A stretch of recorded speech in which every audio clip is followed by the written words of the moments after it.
The wind carried dry dust across the empty land, and the old man walked slowly along the fence of his farm.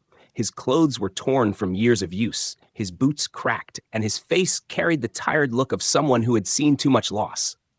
Once he had a wife, once he had more animals, and once his home was full of laughter.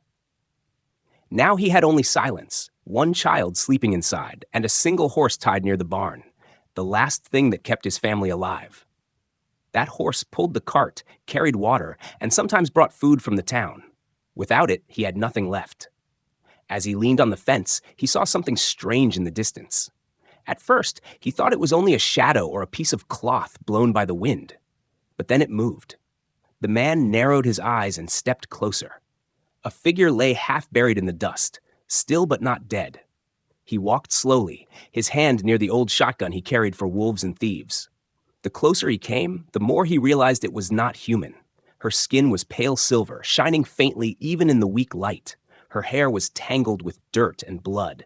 Her body trembled as if every breath was a fight. She was an alien. The man stopped only a few feet away, torn between fear and pity. Aliens had passed through this land before. Some brought trade, others brought death.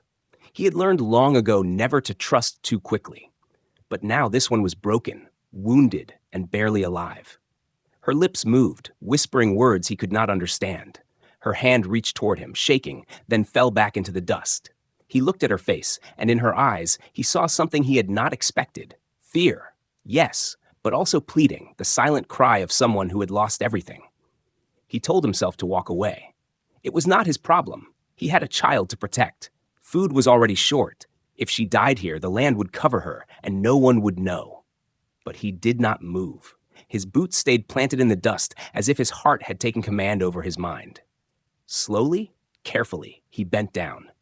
The alien girl's body was cut along her side, the wound fresh and deep. Blood darker than human blood stained the ground. She would not live long like this. The horse neighed in the distance, pulling against its rope as if it knew something was wrong. The man turned his head, staring at the only animal left that could keep him and his child alive. He had told himself he would never let it go, not even for gold, not even for food. But now he looked back at the girl, struggling to breathe, and he felt a strange weight in his chest.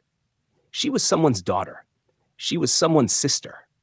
Perhaps someone was out there waiting for her, searching the horizon just as he once searched for his lost wife. His hands shook as he pulled the rope free from the fence. The horse stepped closer, confused but calm under his touch. He brought the animal to the girl and knelt beside her. She tried to lift her head, but she had no strength left. The man spoke in a low, rough voice, as if speaking to his own lost family. "Take it," he said, though he knew she could not understand his words. "This is all I have left, and I give it to you." He lifted her weak body with effort, her blood staining his clothes. She was lighter than he thought, almost fragile, but her breaths came fast, painful, and shallow. The horse shifted as he placed her on its back, but he held her steady. She groaned in pain, but did not fall. Her fingers clutched the horse's mane as if she understood what he was giving her. The man tightened the rope around her waist, making sure she would not slip. Then he stepped back, his chest heavy. He had just given away his last hope, his last strength, his only chance of survival. Still, he did not regret it. Something in the girl's trembling eyes told him this was the right thing, even if it ended his own life. The night grew colder, and the stars appeared above them. The man walked beside the horse, guiding it slowly back toward the barn. He could not send her away into the wild. She would die before morning. So he led her into his own broken shelter, risking everything. Inside the barn, the smell of hay mixed with blood as he laid her down on a blanket. She closed her eyes, whispering something soft, almost like thanks. He sat on a wooden stool, staring at her, wondering if he had just cursed his child by bringing this stranger under his roof. Time passed, the silence broken only by the sound of her shallow breathing. The man could not sleep. Every creak of the wood, every howl of the distant night made him tighten his grip on the shotgun resting across his knees. He did not know who had wounded her or who might be searching for her now. All he knew was that she had sisters. She had whispered something before fainting, broken words, but clear enough to stay in his mind. At sunrise, sisters come. He thought about those words, his heart uneasy. Did that mean danger? Did it mean more mouths to feed? Or did it mean protection, an army that might punish him for touching her? The fire in the corner burned low, shadows dancing on the walls. He looked at the girl again. She was fragile, bleeding. Yet there was strength in the way she held on to life. He realized that by giving her his last horse, he had tied his fate to hers. Whatever sunrise brought, he could not turn away now. He whispered into the silence, not sure if she could hear. Then let them come.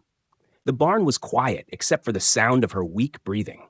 The human man sat on a stool near the door, his shotgun across his knees, and his tired eyes never left the girl lying on the hay. The lantern light flickered, making her pale skin glow in the darkness.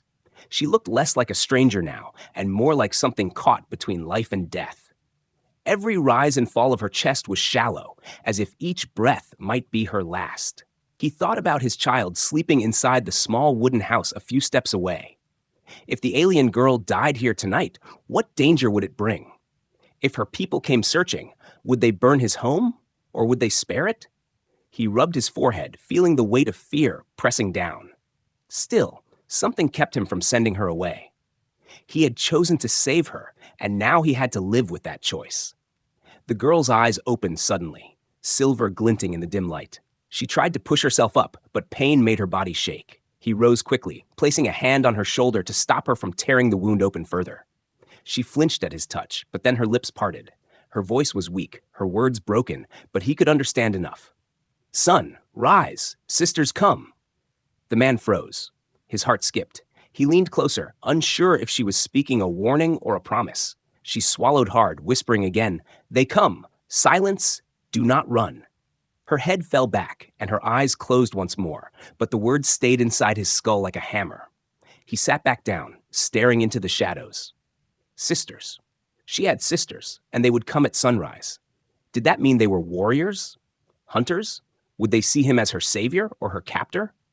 He imagined tall figures, armed and merciless, standing over him in the first light of dawn. He pictured his child screaming as strange shapes surrounded the house. A cold shiver ran down his spine. The night dragged on, each minute stretching like an hour. Outside, the wind whistled through the broken fence.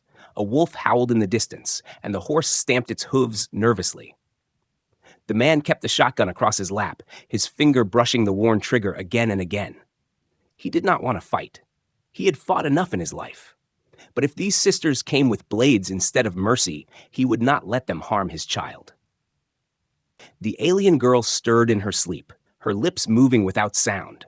Sometimes her face twisted in pain, and he could see tears on her cheeks.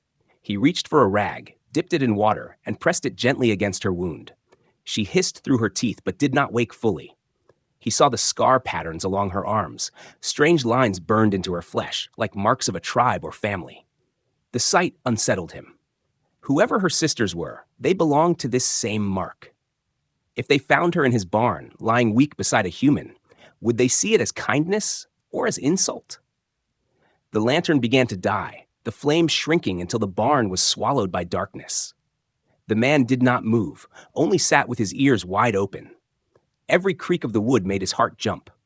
He could hear the girl's uneven breaths. He could hear the horse shifting. And most of all, he could hear the silence outside growing heavier, as if the night itself was holding its breath. His thoughts wandered back to his wife. He remembered the night she had fallen sick, the night he could do nothing but sit beside her and wait. That same helplessness filled him now. Except this time, it was not his wife, but an alien stranger who held his fate in her hands. If she died, he would be blamed. If she lived, her people might still punish him. He almost laughed bitterly at the madness of it, all because he had given his last horse to someone bleeding in the dust. Suddenly, the girl's eyes opened again. She looked at him with a strange sharpness, as if she was awake inside a dream. Her lips formed words slowly, carefully. "You, no fear. If you run, you die. Stay, they see." Her voice broke, and she coughed hard, dark blood staining her lips.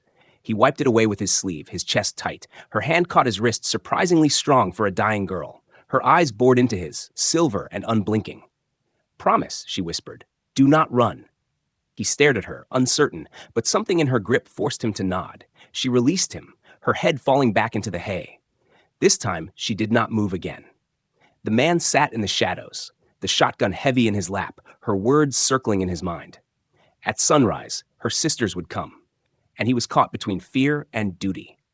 He thought about taking his child and fleeing into the hills before dawn, but her warning held him back. Do not run. He thought about killing her now, ending the danger before it arrived. But when he looked at her fragile face, he knew he could not. So he waited. The night stretched thin, and the stars outside slowly faded. His eyes never closed, though they burned with exhaustion. Every sound in the distance made him grip the shotgun tighter. The silence grew deeper as the horizon began to glow faintly with the first light of dawn. The girl's final words whispered again in his head, chilling and heavy. Her sisters would come. They would come in silence. And he had promised not to run. The first light of dawn crept slowly over the horizon, turning the sky from black to gray.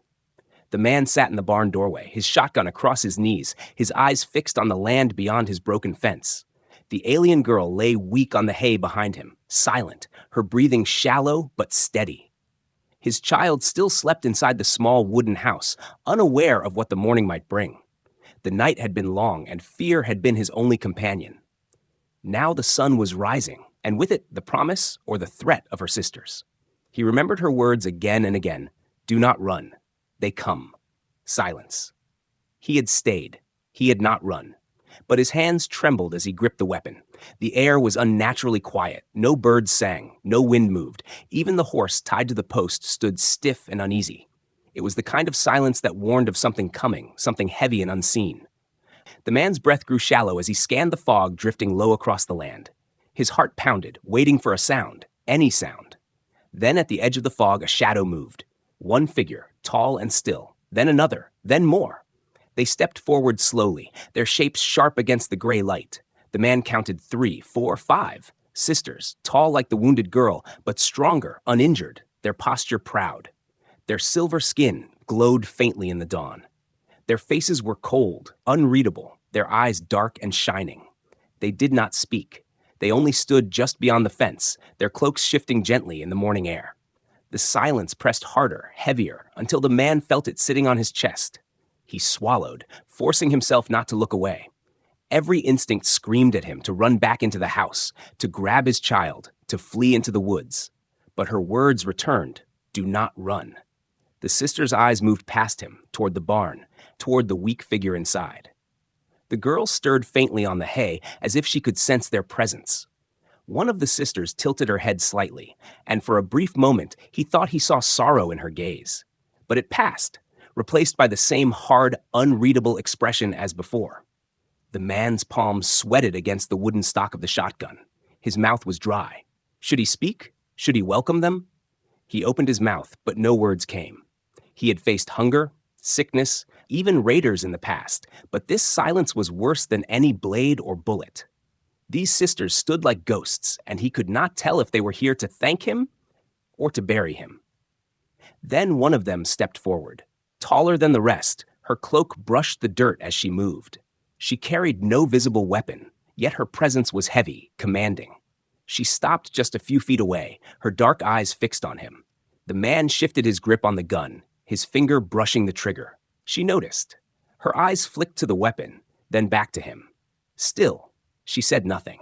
Instead, she raised her hand slowly, and from within her cloak, she pulled a blade. It was long, curved, and gleamed with a silver light. The man's breath caught in his throat. He tightened his grip, ready for the strike. But then, to his shock, she lowered the blade and let it fall into the dirt at his feet. The sound of metal striking earth was sharp in the silence. He froze, staring at the weapon lying there. His mind raced. Was this a trap? Was it a gift? Or was it a command? The other sisters remained still, watching him with eyes that gave nothing away. He looked at them, then at the girl behind him, then back at the blade. The wounded girl's voice, weak and trembling, broke the silence from within the barn. Do not run, she whispered again, as if reminding him of a vow. Her voice carried just enough strength to reach him. His heart pounded harder. His hands shook. He looked at the blade again, lying in the dirt, waiting. His instincts told him this was a test. They were not here to kill him, at least not yet. They were watching to see what he would do. If he picked up the blade, what would it mean? If he refused, what would happen? The man bent slowly, his knees stiff, his eyes never leaving the sisters. He reached down and lifted the blade. It was heavier than it looked, its handle warm as though it carried the heat of its owner's hand. He stood with it in his grip, holding it low, not in challenge, but in acceptance. The leading sister's expression shifted almost imperceptibly, a slight narrowing of her eyes, a flicker of acknowledgement. The silence deepened once more. The man held the blade tightly, his shotgun still hanging across his back. The air felt charged, as if the earth itself was waiting for the next move. His heart raced, sweat running down his temple, but he did not lower his eyes. He stood straight, blade in hand, facing them. The sisters did not attack. They did not speak. They simply watched. Then, as if by unspoken agreement, they each placed a hand over their chests and bowed their heads slightly. The man's breath caught. Was this respect, or was it the mark of something far more binding? He did not know. Behind him, the wounded girl let out a soft sigh, almost of relief. Her words echoed in his mind, "Do not run." And now, as the sisters stood in silence before him, he understood. This was not an ending, but the beginning of something far greater and far more dangerous. The man's grip tightened on the curved blade, his heart beating so loudly he thought the sisters could hear it. They stood in silence, unmoving, their dark eyes locked on him as if measuring his worth. The tall one who had dropped the weapon tilted her head slightly, waiting. It was clear now, this was not a gift, it was a test.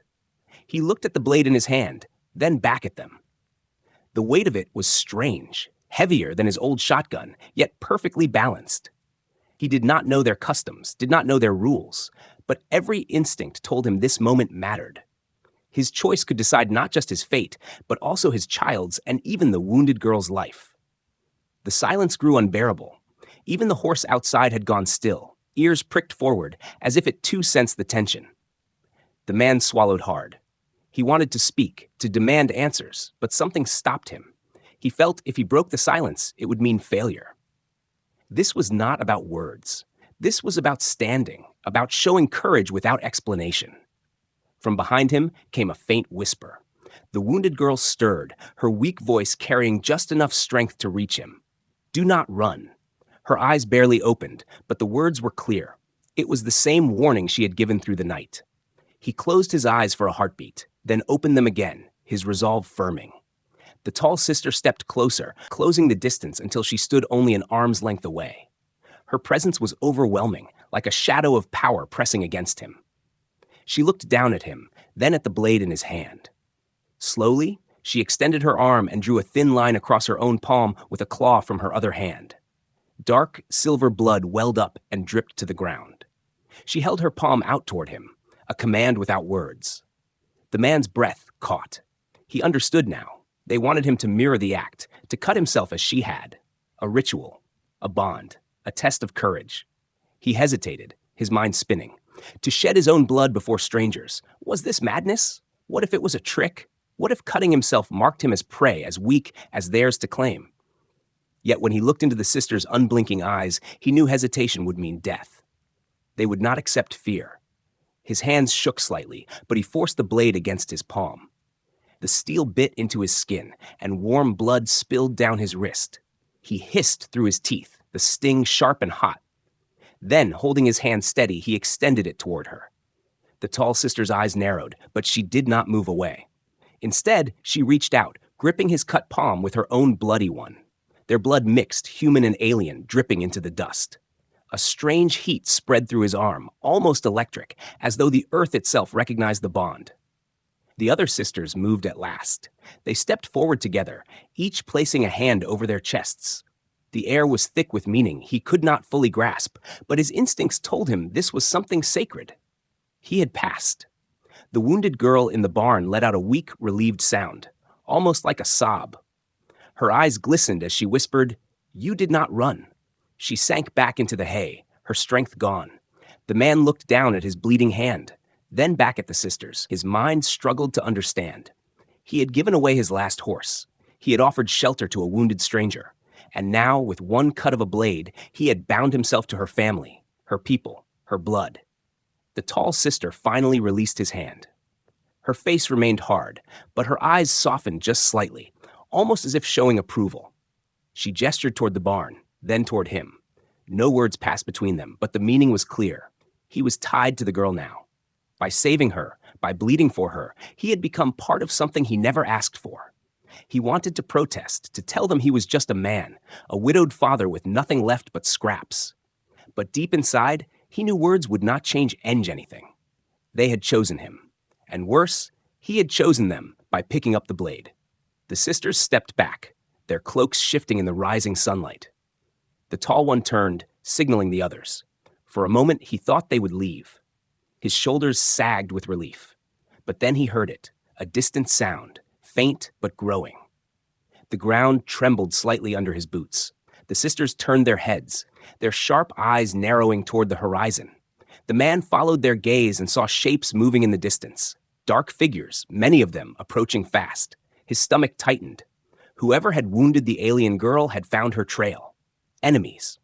The sisters drew weapons from under their cloaks, long silver spears glowing in the morning light. They looked at him, then at the barn. Their silence was broken at last. The tall sister spoke in a low, firm voice he barely understood. "Fight? With us?"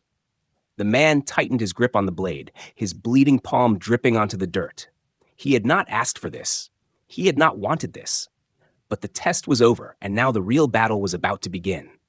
He stood straighter, meeting their gaze, and gave a short nod. If blood had tied him to them, then blood would keep him alive. The silence shattered as the sound of marching feet grew louder. The sisters raised their weapons, their cloaks snapping in the wind. The man lifted the curved blade, his heart steady now. He had been tested, and he had not run. Now sunrise brought war. The enemy shadows grew larger as they came closer. The ground shook under the weight of their march, and dust rose into the morning air. The man's grip on the curved blade tightened, the cut in his palm still bleeding, mixing his blood with the dirt. The sisters stood in silence, their silver eyes focused, their spears glowing faintly in the rising sun. The tall one did not look at him, but he knew the test was not finished. By cutting his palm, he had joined them. Now he would prove it with blood, not only his own, but also the blood of their enemies. The attackers broke through the fog at last. They were armored, their bodies covered in jagged metal, their faces hidden behind cruel masks. Their steps were heavy, their weapons sharp, and their growls carried across the open land. They looked more like beasts than men. The man's breath caught in his chest. These were not raiders he had faced before. They were something worse, something born for war. The sisters stepped forward in perfect unison, their spears raised. The tall one gave a sharp, wordless cry, and they moved into position. The man stood just behind them, his heart racing. For a moment he thought about running to the house, grabbing his child, and fleeing into the hills. But then he remembered the girl's weak whisper. "Do not run." He had already shed his blood beside them. He had already been bound. There was no turning back now. The first of the enemy rushed forward with a snarl, raising a long blade. The tall sister met him with a strike so fast the man could barely see it. Her spear pierced through the enemy's chest, dropping him to the ground before his scream was finished. The second sister spun her weapon in a wide arc, cutting down two more who tried to circle around. Their movements were sharp, graceful, deadly, like dancers of death. The man's pulse thundered in his ears as another enemy broke past the sisters, charging straight toward him. He raised the curved blade awkwardly, his grip clumsy compared to theirs. But instinct guided his arm. As the attacker swung downward, the man stepped to the side and slashed upward with all his strength. The blade cut through armor, and the enemy fell at his feet. His hands shook, blood dripping from the weapon. His stomach churned, but he stood tall. For the first time in years, he felt alive. The fight grew fierce. The enemies kept coming, more and more spilling out of the fog. The sisters moved like a wall of silver light, cutting them down one after another, but even they could not stop them all. The man fought beside them, his shotgun strapped to his back. At one moment, when three enemies rushed together, he dropped the blade long enough to swing the shotgun forward. The old weapon roared, fire and smoke bursting from its barrel. Two attackers fell, their armor shattered, and the third staggered back in fear. The sound echoed across the fields, breaking the silence like thunder. The sisters glanced at him, surprise flashing in their eyes. They had never seen such a weapon, such raw fire from a human's hands. For a heartbeat, their faces softened. not with scorn, but with recognition. He was not weak. He was not prey. He was one of them now. The battle raged on. Dust filled the air, blood stained the ground, and cries of pain echoed into the morning. The man's arms burned with exhaustion, but he kept fighting. Every swing of the blade, every pull of the trigger reminded him of why he stayed. His child, the wounded girl, even the sisters who had tested him. This was no longer just survival. This was duty. At last, the enemy began to falter. Their lines broke. Those still alive pulled back into the fog, dragging their wounded with them. The silence returned slowly, broken only by the ragged breathing of the survivors. The man stood bent over, his chest heaving, his hands covered in blood, some his own, most not. The sisters lowered their weapons, their cloaks torn, their skin marked with shallow cuts, but their eyes still burned with strength.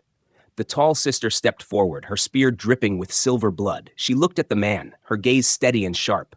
Then, slowly, she raised her hand and touched his bleeding palm. She pressed it against the wound on her arm, mixing their blood again. This time it was not a test. It was a seal, a bond of blood. The man stared at her, his breath caught. He realized what this meant. He was no longer just a stranger who gave away his horse. He was bound to them now, bound to their clan, their family, their future. Whether he wanted it or not, he had been chosen. Behind him, the wounded alien girl whispered softly, her eyes half open, "You, one of us." Her words trembled with weakness, but carried the weight of truth. He turned to her, his heart heavy. He had given his last horse. He had shed his blood. He had fought beside her sisters, and now he was tied to them by a bond no human law could break. The sisters gathered around him, their silence no longer cold but filled with meaning. They had accepted him. They had claimed him. And though he did not understand their ways, he understood this. His life had changed forever at sunrise. The fog thinned, the sun rose higher, and the battlefield lay quiet. Dead enemies scattered the ground, but the survivors stood together. The widowed father, who once thought himself broken and weak, now stood as part of something larger. His fear was not gone, but it no longer ruled him. He looked down at the curved blade in his hand, stained with blood, and then at the sisters standing around him. Their eyes met his, not with silence this time, but with recognition. He had passed their test, and in passing it, he had become theirs. The morning sun was higher now, its light spreading across the battlefield, but the land did not feel warm. Smoke rose from broken armor, blood soaked into the dust, and the silence after the fight was heavier than the fight itself. The man stood with his curved blade dripping red, his chest heaving, his palms still bleeding from the ritual cut. The sisters stood around him like shadows of silver, their spears lowered but their bodies tense. He thought the danger had passed, but he was wrong. A low rumble came from the distance. At first, he thought it was thunder, but the sky was clear. The ground shook again, stronger this time, and the horse tied to the fence reared up in fear. The man's heart pounded as he turned his eyes to the horizon. From the far side of the valley, new figures appeared, larger, heavier, covered in black armor. They carried weapons not of steel but of fire, glowing rods that burned with red light. These were not the same enemies as before. They were stronger, prepared, and they were many. The sisters exchanged quick glances, their silence breaking at last. Words in their strange tongue passed between them, sharp and urgent. The man could not understand, but he understood enough from their faces. These were the real hunters. The first wave had only been to weaken them. The true enemy had now arrived. The wounded girl in the barn cried out weakly, as if she too could feel the ground shaking. The man looked back toward the house where his child still slept. His stomach twisted. He could not leave. He could not run. But how could they fight against so many? The tall sister stepped forward, her eyes fierce, and she pointed her spear at the oncoming enemy. Then she turned to the man, her voice low and clear. "Now, you fight." It was not a question. It was not a plea. It was an order. The man's grip tightened on the blade. His hands shook, not from weakness, but from the heavy weight of choice. He had fought raiders before, but this was war beyond anything he had known. Yet he remembered the ritual cut on his palm, the blood they had mixed, the vow he had silently made. He had already stepped into their bond. There was no path back. The enemy moved faster now, their glowing weapons spitting light into the dust. The first beam of red fire struck the ground near him, exploding the earth into a shower of dirt and stone. He staggered back, his ears ringing. The sisters moved as one, their cloaks flashing silver as they raised their spears. With a sound like lightning, the tips of their weapons glowed and crackled, deflecting the beams of fire with bursts of energy. The man dropped low, pulling the old shotgun from his back.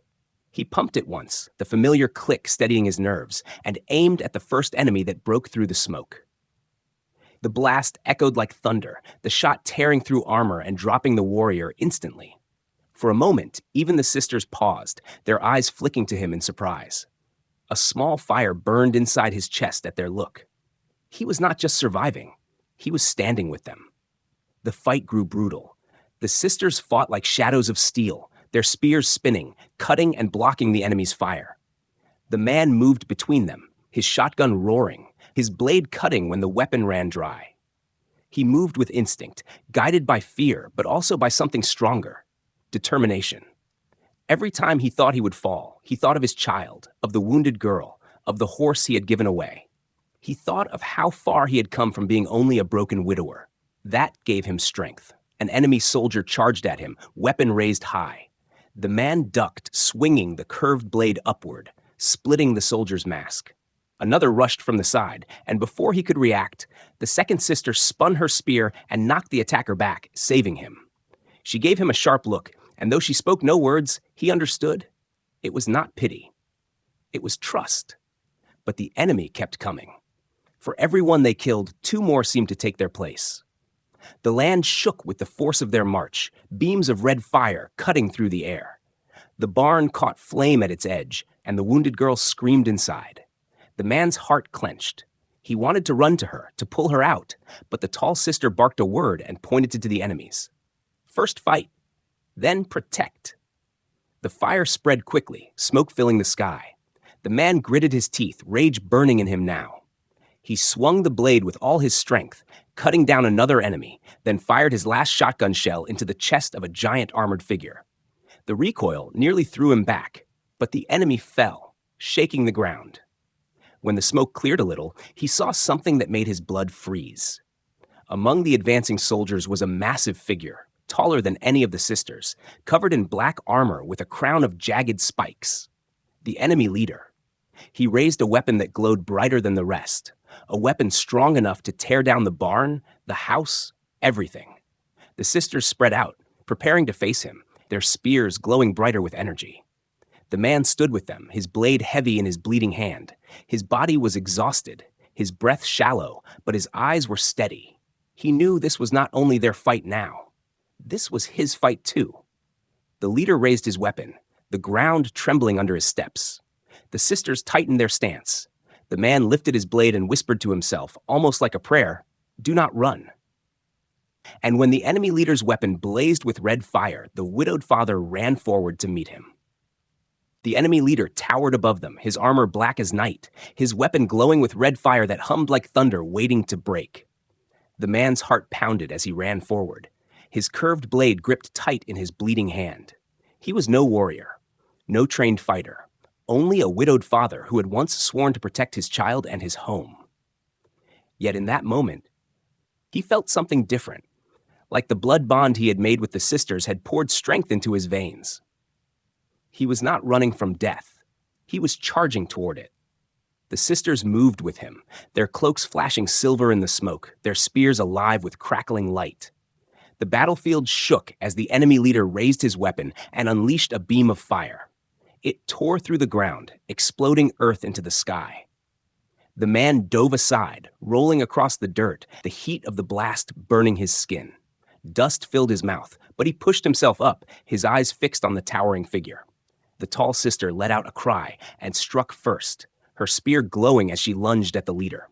The enemy blocked her strike with his massive weapon, sparks flying from the impact. The others attacked from the sides, their movements sharp and fast, but the leader was strong. His swings forced them back, each blow shaking the ground. The man staggered to his feet, realizing the sisters could not bring him down alone. He gritted his teeth, lifted his shotgun, and fired his last hidden shell straight at the leader's chest. The blast thundered across the valley. The leader staggered for a moment. Black armor cracked but not broken. He turned his burning eyes on the man. Rage poured from him like fire, and with a roar, he swung his weapon toward the human. The man raised his curved blade to block, but the force sent him flying back into the dirt. His chest burned with pain, and the taste of blood filled his mouth. For a moment, the world blurred. He saw the barn in flames, the wounded girl struggling to crawl away, and his child standing at the door of the house, eyes wide with terror. That sight cut deeper than any weapon. He could not fall. He would not fall. He forced himself up, every muscle screaming, and shouted, a raw, broken cry that tore from his chest. He ran again, straight at the leader. The sisters, hearing his cry, moved with him. Together they struck. The man swung his blade with all the strength left in his body, cutting at the cracks the shotgun had made in the armor. The sisters' spears struck at the same time, piercing the leader's sides. The giant roared, his weapon blazing one last time, but the human drove his blade deeper, fueled by desperation and fury. The leader staggered, dropping to one knee. His weapon slipped from his grasp, the red fire fading. With a final strike from the tall sister's spear, the armored figure collapsed, the ground trembling as his massive body hit the dirt. Silence followed. The battlefield was quiet at last.